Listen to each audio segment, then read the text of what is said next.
Okay, we got a Z-BEAST here, a 62-inch zero turn. The wheels stopped driving, so we're going to figure out what's wrong with it. We already do. There is a drive belt that drives the hydraulics on these wheels, and it's right back in there. There should be a lot of tension on this arm right here, and that's an idler.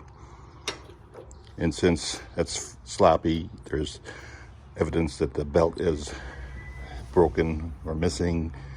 So that's what we're going to open up. We're going to start out by removing this cover panel and this linkage clip and dropping this spring and mechanism down. Okay, I loosened up these two nuts here, or bolts rather. That's going to allow me to remove that cover.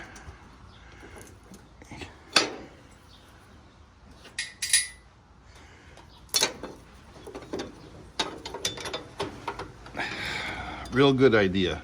This inspection plate, most of zero turns, you really have to fight to gain access to the drive belts. And this is all right here. You got the pump. Okay, you can see that idler is just totally wrapped up with a shredded serpentine belt there. And that's going to be a while to undo that. Little pieces everywhere. So let's get going on that. Okay, after fighting with these little strips of rubber, I decided to pull the whole idler assembly down. So what I'm going to do is pull this little nut off and then drop the assembly down, and hopefully it'll come right out of there.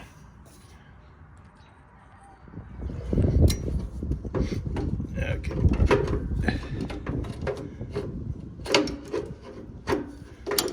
All these tiny little ribs were wrapped around everything in there. And we got one little something cut. Kitchen. There we go.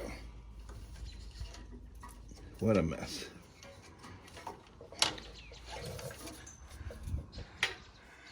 We'll get this off.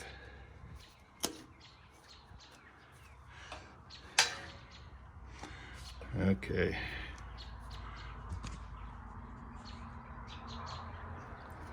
So that's the entire belt shredded and wrapped around this idler. So we gotta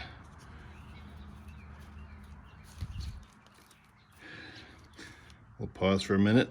I'll untangle all this and get all the little pieces from inside there, and then we'll go back to putting it in there.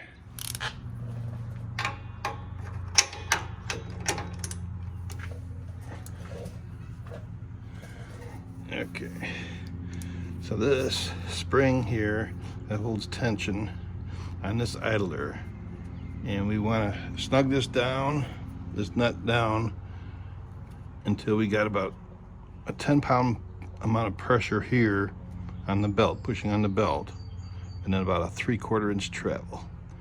And that should put us about where we want to be tension wise, so we don't damage that belt. Okay.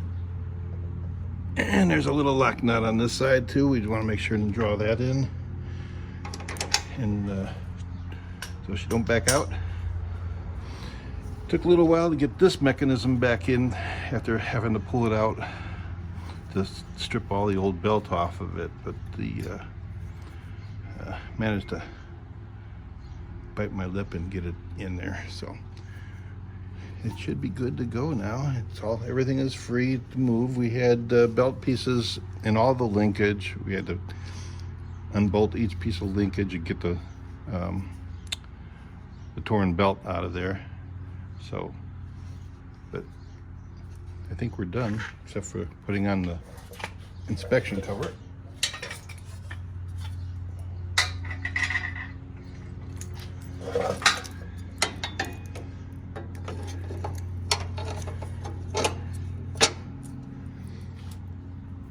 like this feature instead of having to be on your back all the time.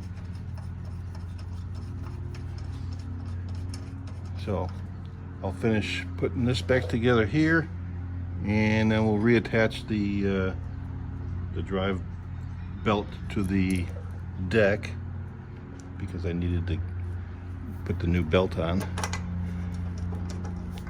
and then we'll give it a test.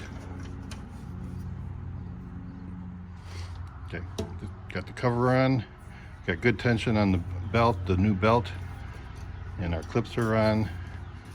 Here's another piece of information that may help somebody else, because if you get a belt that's broken, you don't really know how it was routed before you took it off.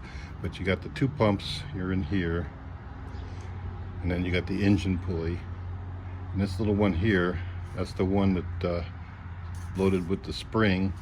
It's right here. That puts tension on the belt, so you want the belt to come around the pulley like that.